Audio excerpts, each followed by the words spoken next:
Hoje mais um bate-papo de Alphaville com Sai Arquitetura, Fernanda Ascari aqui representando a Alphaville e eu aqui fazendo as perguntas. Então, Fernanda, pode começar com as perguntas aí. A gente já conversou sobre isso, mas a gente está se encaminhando ali para menos de 2 anos de entregar o Alphaville. Como que você vê essa questão de começar já o projeto das casas? Bom, a gente já tinha conversado isso há um tempo atrás, mas eu vejo que o período exato não existe. Quanto mais tempo, melhor. Né? Antes dos 2 anos, 3 anos de projeto, muito mais tempo de maturação. Muito mais tempo de maturação tanto do escritório no desenvolvimento, na parte criativa, mas também muito mais tempo de maturação do cliente em si. Querendo ou não, um sonho, uma casa, é uma construção de anos, né? A gente vai efetivar ela só no meio físico, mas essa construção ela já começou há muitos anos na cabeça. Então, quanto mais tempo a gente tiver para trabalhar com isso, para fazer isso acontecer, é melhor. 2 anos, na minha opinião, é um tempo mais do que certo para já começar a pensar, pelo menos... Para maturar o projeto ali, Para né? maturar o projeto. E assim, eu comprei um terreno, quero construir, mas quando eu penso em construção, me vem um monstro na cabeça, dificuldade, orçamento, como entender isso? Para mim é um lugar escuro, né? Como tranquilizar um comprador de um terreno que quer construir a casa dos seus sonhos ali, sua família? Eu trabalho o dia inteiro, a esposa trabalha o dia inteiro. Como que eu vou cuidar de uma obra? Esse que é o meu primeiro sentimento. Como tratar isso na prática, Felipe? Para quem nunca trabalhou, para quem nunca construiu, realmente é um elefante branco. É um negócio que, nossa, você olha e já assusta. Mas ele é feito de processos. Então, quando a gente trabalha no desenvolvimento do projeto, a gente procura sempre deixar muito claro para ti o que vai acontecer, quais são as etapas corretas, qual o andamento do projeto em si. E se seguir esse passo a passo, não tem segredo, não tem erro. Legal, legal. Tanto na parte de desenvolvimento de projeto, na parte de aprovação legal, na parte legal do projeto, que é quando vocês olham as imagens, aprovam, veem aquilo começando a materializar, mas também na parte construtiva, que daí a gente consegue dar para vocês toda a parte de acompanhamento, porque realmente quem nunca construiu, desculpa, mas realmente não tem como entender todos os processos, porque são muitas disciplinas trabalhando ao mesmo tempo, né? Entendi, legal. E sobre a obra em si, você também direciona um acompanhamento à obra? Existe a administração de obra? O teu escritório tem como auxiliar nesse sentido de fazer a obra do início até o fim? Sim, a gente oferece hoje o acompanhamento de obras dentro do escritório. É Que justamente porque a grande maioria dos nossos clientes nunca construíram, nunca tiveram um contato direto com isso. Então é complicado a gente finalizar o projeto, por mais que seja um projeto muito completo, entregar na mão da construtora e falar vai. Né? A gente precisa primeiro ver com o cliente, acompanhar esse processo, não só na parte construtiva bruta, envolvendo fundação, construção de estrutura, enfim, mas também na parte dos acabamentos, ir nas lojas, entender, ver o material que a gente propôs lá nas imagens. Legal.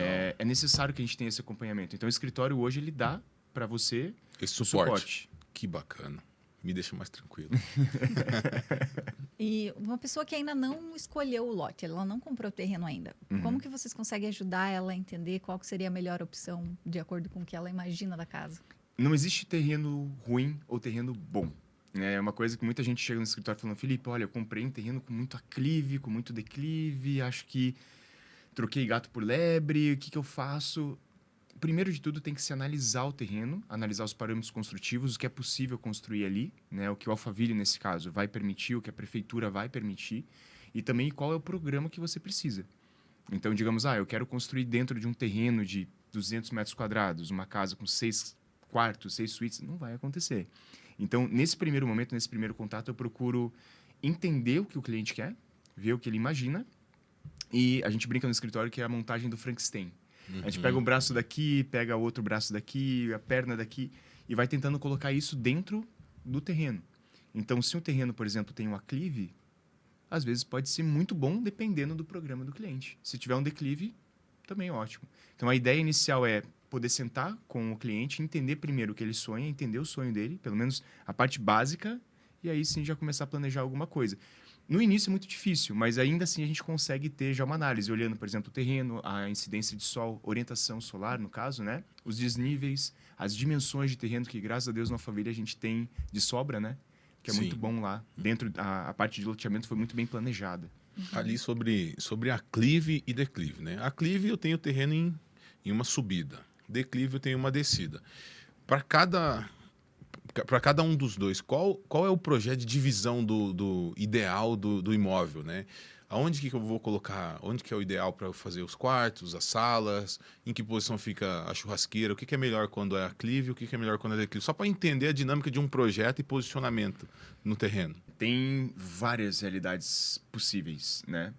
Por isso que o programa é tão importante. Mas, por exemplo, vamos pensar numa casa padrão, né? Ali 4 suítes, o setor social conectado com cozinha, sala de jantar, sala de estar, área gourmet. Legal. O legal, por exemplo, numa aclive, seria utilizar esse aclive para aumentar a altura do pavimento social. Digamos, né? O cliente quer que a casa dele tenha um setor social conectado, sala de estar, sala de jantar, cozinha e uma área gourmet também, provavelmente voltada para a piscina, para a área externa. Numa região linear ali do projeto. Exato, um platô. Ok. Então, assim, é uma das ideias, não é a que a gente mais usa, porque tem programas diferentes, Perfeito. mas é uma que funciona bem.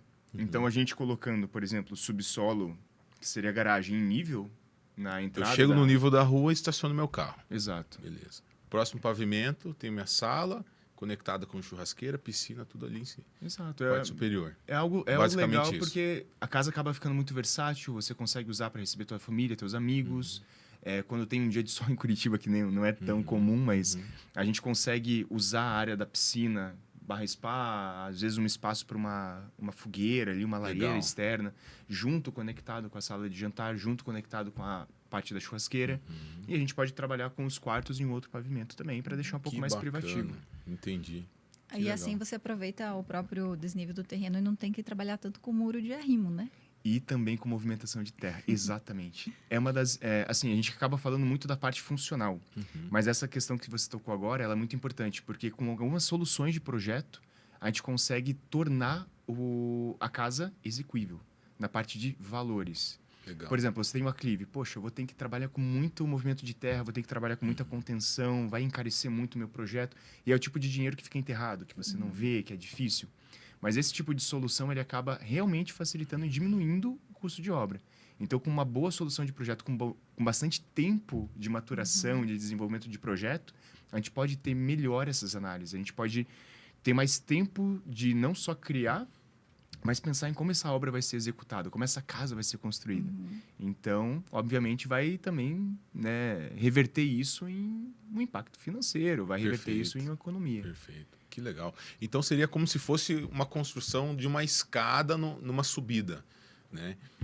A gente pode colocar imagens de projetos agora aí para referenciar quem está assistindo, né, esse tipo de projeto. Eu já vi alguns, fica muito bonito e, por exemplo, ali a sala que vai ficar mais alta, ela proporciona uma vista ali para você assistir um filme, uma janela mais ampla, né, um visual mais longe, aproveitando o relevo também do terreno, né? E agora você podia comentar um pouquinho sobre declive. Com certeza. Mas só pontuando um detalhezinho antes. Do aclive. Você falou do aclive e, assim, todo mundo fala que aclive é ruim, mas olha, tem tanta coisa, até me empolga de falar, porque Que legal. as casas, quando você aumenta um pouco o setor social, digamos que o teu terreno tem orientação norte na face principal. Ok. Obviamente é legal a gente jogar a piscina, a área externa, para o norte, para pegar o sol o tempo todo. Pelo menos potencializar o tempo de sol que a gente tem. Perfeito. Mas geralmente vai muito contra ao senso comum você jogar uma área de lazer na parte frontal do terreno. Mas o que vale realmente, na minha opinião, é a orientação solar, é a tua qualidade termoacústica ali, é o que você vai conseguir dar de potencial para tua casa. Quando a gente faz essa elevação, como você comentou, a elevação acaba não só privilegiando, né, a altura da casa, às vezes a imponência da fachada, mas também permite que a gente coloque uma piscina na frente, deixando a área mais privativa. Então, se você coloca um pé direito de 3 metros, 3,5 metros acima, quem está andando na rua não vai ver a piscina. Então, você consegue tirar mais o potencial do terreno, usar melhor o terreno e ainda assim ter a tua privacidade garantida. E aproveitar o sol, que é o Que é o melhor que você tem ali. Sim. Em Curitiba, falando de Curitiba, né? E aquela casa ensolarada, na hora que você desce, você, né, sai lá do quarto, na hora que você está descendo, vê o sol entrando na tua sala, vê aquela imagem da piscina com o sol, poxa, acho que não tem coisa melhor, assim, não tem coisa que pague. Que legal. E aí a gente pode falar do declive. Bom, declive tem tantas qualidades quanto o aclive, né? Eu vejo que os dois terrenos são ótimos, o terreno plano também tem suas qualidades. Eu particularmente gosto muito do aclive e do declive porque a gente consegue trabalhar com movimento na casa. Né? O terreno plano ele é muito bom, ele é um terreno com custo baixo de execução, Mas ainda assim ele dá menos potenciais de trabalho para o desenvolvimento de uma casa diferente, uma casa mais adequada com tua necessidade. O declive, ele parte já de uma boa escolha, porque o terreno em declive ele acaba permitindo, caso a gente desenvolva uma casa com subsolo, com desnível, que a gente construa esse subsolo sem necessariamente enterrar a casa. Ótimo. Então, quando a gente tira a terra, o contato da terra com as paredes da casa, a gente evita uma série de patologias que podem vir a acontecer. É normal, né? A gente está falando aí de uma casa, paredes com terra ao lado, pode ter infiltração, mofo, etc. Lógico, isso não é sempre que acontece. Uma boa execução, uma boa obra, com sistemas construtivos contemplados ali de uma maneira inteligente, com certeza não vai permitir que isso aconteça. Uma boa impermeabilização das laterais e tudo. Mas com o terreno em declive, a gente acaba já minimizando esse risco. E outra, diminui o custo de obra também. Porque a gente não vai trabalhar com a contenção, a gente vai trabalhar com a parede exposta, aproveitando o perfil natural do terreno. Em alguns casos, a gente pode, tem clientes nossos que pedem para, né, fazer um platô ali, dividido, mas aproveitando o perfil natural do terreno, a gente consegue muito potencial trabalhando desse jeito. E tirando que daí a gente consegue também aumentar um pouco mais o térreo. Às vezes, se tiver, por exemplo, uma área de bosque atrás, foi exatamente o terreno que eu escolhi no Alphaville, escolhi por isso. Que A legal. gente pegou um declive alto, tinha uma área de bosque atrás, é um terreno grande, então a gente quer desenvolver exatamente dessa maneira.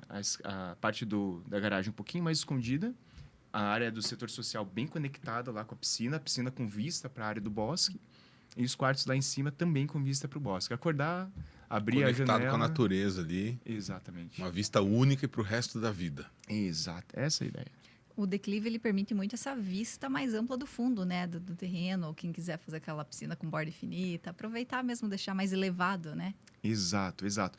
Um detalhe muito legal, eu até estava conversando esses dias a respeito da piscina de borda infinita. Ela é muito bonita, ela funciona muito bem, mas tem uma questão técnica, que eu acho legal de falar. Em Curitiba, em Campo Largo, ali, vai fazer frio, né? A gente, infelizmente, não tem como fugir disso. Ou, felizmente, tem gente que gosta, né? Mas a questão da borda infinita, a gente tem a água ali, caindo o tempo todo, vindo, então a parte do aquecimento acaba sendo um pouquinho prejudicada. Eu não tenho muito conhecimento técnico a respeito da parte de estrutura mesmo, né? Da estrutura de aquecimento, de todo o processo. Mas me falaram que realmente é bom você dar principalmente em Curitiba, assim, cuidar fazer com cautela, né, esse tipo de solução. Mas a ideia que você falou, provavelmente é pela conexão, né, de você estar olhando a borda infinita conectada diretamente lá com o bosque. É sensacional. Aproveitando esse desnível natural do terreno, né, para fazer isso. E outra, piscina com desnível você pode construir acima, você não precisa enterrar ela necessariamente. Então, caso tenha algum problema, infiltração, as paredes estão expostas. Acaba facilitando. E até para a instalação da casa de máquinas, a parte estrutural mesmo, assim, funciona muito bem.